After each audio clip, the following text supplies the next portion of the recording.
Greetings, gents and ladies. I had been around for quite some time, quite several weeks. I think I had builder's block or something. Builder's block, constructor's block, just, well, basically I've not been doing much. I've been sitting on my backside, so, yeah, it's not builder's bum, but it's builder's something. Anyways, I got this sent to me quite a while back. It is a Scorpion 2 board, which has a really cool fault. All the address lines are moving, but all the data lines are stuck solid low. They're hard stuck. I'm getting a wee bit of bother with my everything power supply up there. The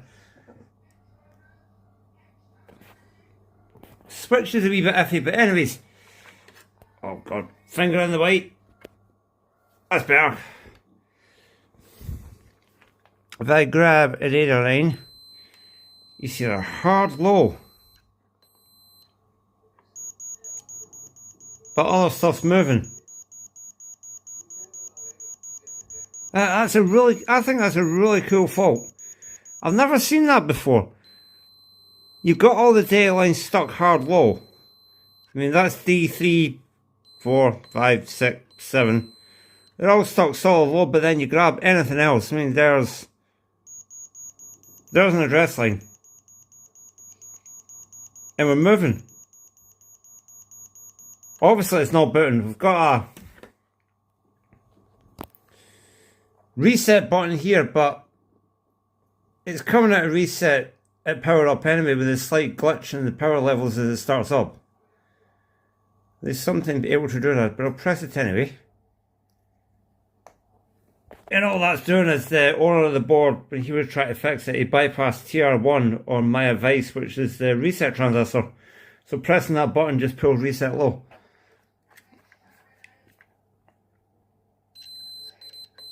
See, still hard stuck. And the address lines are doing various things. It's trying. Obviously it's not booting. So, one thing I noticed right away, we'll just dive right into this here. If I go 15, 16, 17, 18, 19, 20. We're not calling for ROM access at all. So, that's a kind of a clue straight away. I mean, the board's not going to boot if it isn't actually calling for the ROM. So what could cause that? Well, what that tells me is, kiddies, something's wrong over here at the control box. I don't know if the guys and girls watching this will understand how Scorpion 2 works, but it's got two multiplexers, one to control the lamps, and that also sends some information to other stuff, but all the address decoding is done over here. There's a little bit of encryption going on with Scorpion 2. You've got all your normal address lines get sent to here, and then there's a separate set of address lines get sent to here. For some of the lines in the ROMs, and it allows them to scramble the lines a wee bit. That's why when you dump one of these, it never makes any sense. But, so, the owner of the board will notice it's not the original processor that's in it. Don't worry, I've got the original processor here. And there's nothing wrong with this, this works. I just actually wanted to test this to see if it works. Don't think there's anything wrong with the RAM. I think solely we've got a problem over here. So, let me do a little digging. Right. Focus is a wee bit off. Wee bit digging and I found something.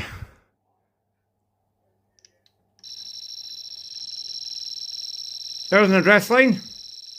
A12 I think.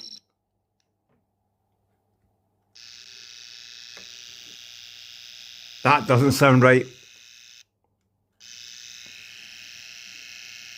That doesn't sound right at all. That's A13. Now, in fact, A13 is pin 21 in the CPU, so if I come down here, I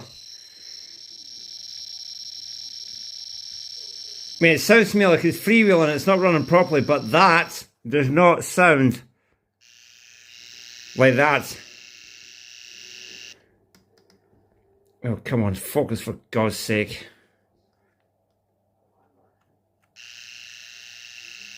Yep. I think we got a broken trace there at A13. And that'll absolutely stop it running, because it also explains why we're not selecting the ROM. The control box over here uses the high address lines to determine where it's going to select the ROM and RAM, whatever, or this other mux over here. If you've got an address line broken over here, this can't determine what it's supposed to be doing. So we're not reading any code at the minute because this is lost in the weeds. So let me connect a little wire under here and let's see. Right. Hard to see, but little link wire put under there. Yeah. Shaco vision. Right. Well, let's see.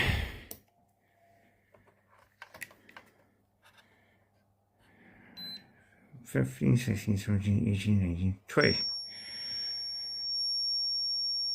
Stuck high. But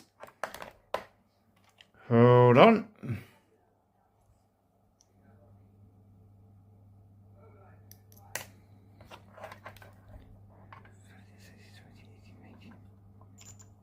Ooh. It's accessing the ROM now. What about down here at the RAM? 15, 16, 17, 18, 19.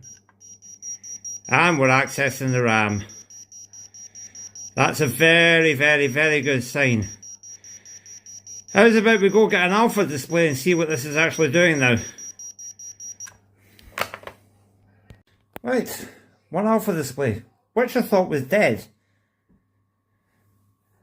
But I think we have a win here. I'm having a bit of bother with this switch on the front of this here. There we go. Been lying in a cupboard for a few months. I mean, I haven't done anything since late June. Anyways, press the reset button here. Ooh, boom.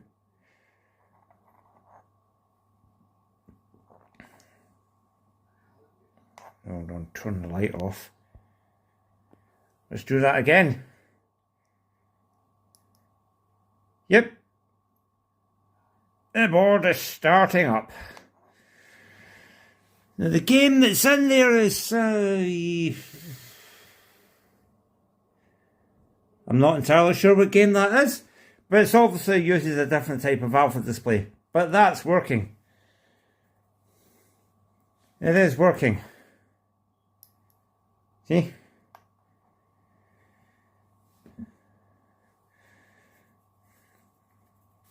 And goes off, but it's still doing its thing. 15, 16, 17, 18, 19, 20. Yeah, it's still running quite the thing. Just it's probably using a dot matrix display or something. But yeah, Z-board is working. That's all it was.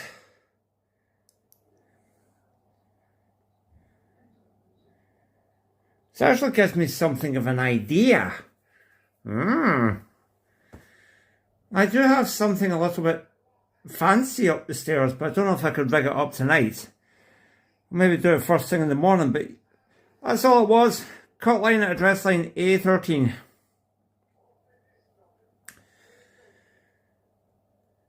It's pin 12 on that mux there.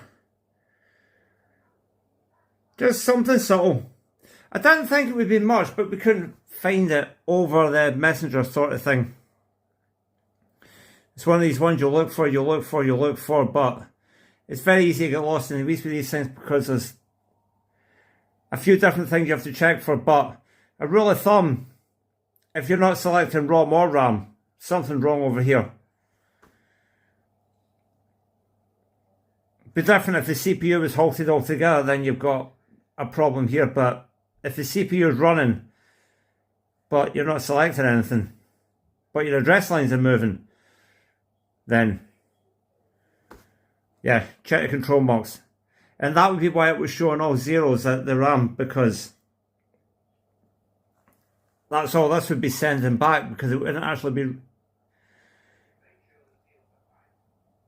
You wouldn't be reading anything meaningful from the ROM. So you just get a bunch of, well, whatever back. So it was getting back whatever was on the databus at the time. I suspect it's just a bunch of nothings coming from this. Right. Quite pleased with that one, actually. I've done that one sort of in real time. It's only been about 40 minutes. And yeah, again, it's a case of you've done one, now you want to do another one. Well, we shall see what we can do. I'll see what I can dig out, but that's it for the moment. Feel free to comment, subscribe, all the rest of that palaver. Look out for another couple of videos, maybe one coming tomorrow night, and bye for now.